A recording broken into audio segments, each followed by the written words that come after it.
A bear. What we had to go through to get the zombie polar bear was writing the zombie polar bear into every season of the show for about 4 seasons. The zombie bear. God damn it, we want a zombie polar bear.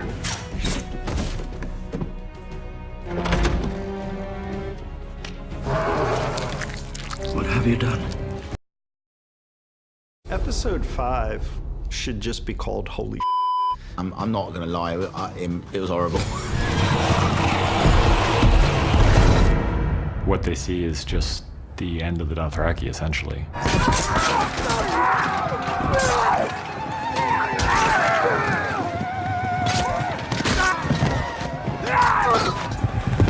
We try to make everything on the show as realistic as possible. You're processing that zombie polar bear. We are so excited to do a zombie bear. I hope people realize that it's really the zombie bear. The zombie polar bear. Like, what if somebody had a zombie polar bear that they brought to a medieval battle? We're serious about doing this fucking zombie bear.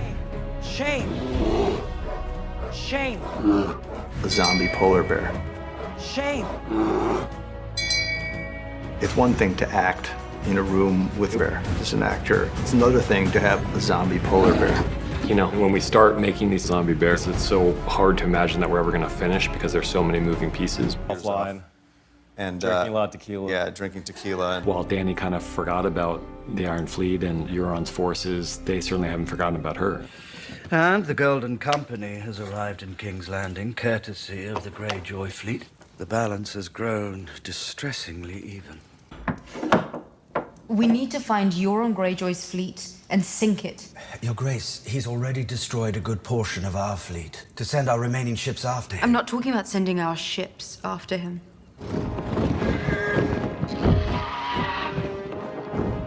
I would have Drogon, Viserion, and Rhaegal. What can anyone do to them?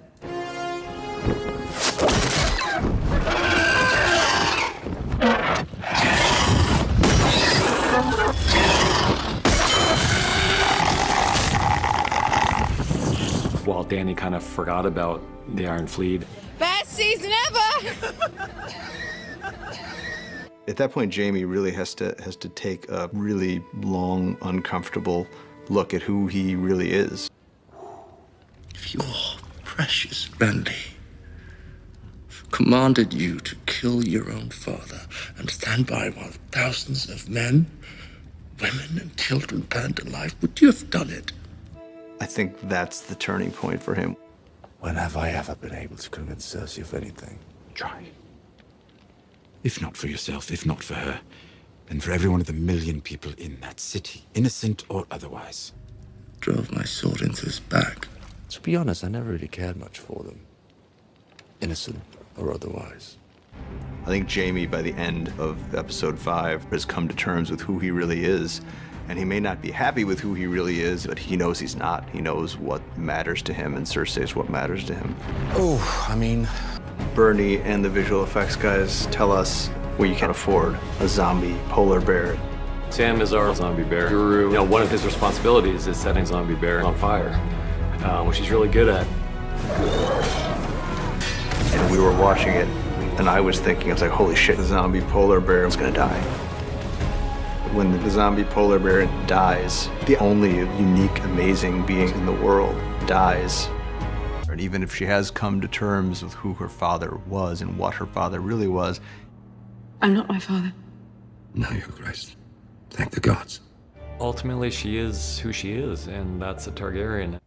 Our fathers were evil men. All of us here. They left the world worse than they found it. We're not going to do that. We're going to leave the world better than we found it. And then, you know, she has said repeatedly throughout the show, I will take what is mine with fire and blood. And in this episode, she does it. I am not here to be Queen of the Ashes. Tens of thousands of innocents will die. These are the people you came here to protect. How many slaves are there in Yunkai? 200,000.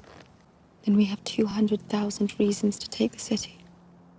If you want to sit on the throne your ancestors built, you must win it. That will mean blood on your hands before the thing is done. The blood of my enemies, not the blood of innocents. She knows she has won this war, It's in that moment when she makes the decision to make this personal. I'm here to free the world from tyrants. When you look back to season 1, when Khal Drogo gives the Golden Crown to Viserys and her reaction on watching her brother's head melted off, He was no dragon. there is something kind of chilling about the way that Dany has responded to the death of her enemies. I was concerned we were going to ruin that, but I don't think we did. Well, Looking at Dan, it was just like, oh, it's so horrible, and it's so good in a story sense because it all comes together. You know, from the beginning, from the very first time we saw Stannis and Melisandre, they were sacrificing people, they were burning people alive on the beaches of Dragon.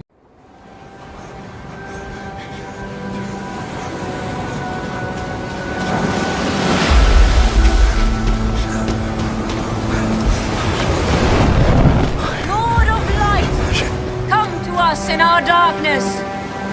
We offer you these false gods. Take them and cast your light upon us. For the night is dark and full of terrors. The night is dark and full of terrors. After the long summer, darkness will fall heavy on the world. Stars will bleed. It's one of the drawbacks of the whole internet culture and this world that you guys have created, that something that previously maybe one reader in 1,000 would have guessed, but you still had the other 999 who would have no inkling until you reveal it in a book. Now that one person in 1,000 puts it on an internet message board and everybody sees it and they say, oh yeah, that's right. Now I see the clues, I got it. And pretty soon half the readership, or at least the internet savvy portion of your readership, knows it. But what do you do then? Do you change it and come up with something goofy and outlandish that you haven't done the foreshadowing for, that you haven't laid the foundation for, just in order to surprise people? I mean, sure, I could have like aliens come down and that would certainly surprise the hell out of everybody. No one is predicting that, but it would ruin the series. So basically, you can't let yourself be influenced by this stuff, and I try not to. The blood of my enemies, not the blood of innocents.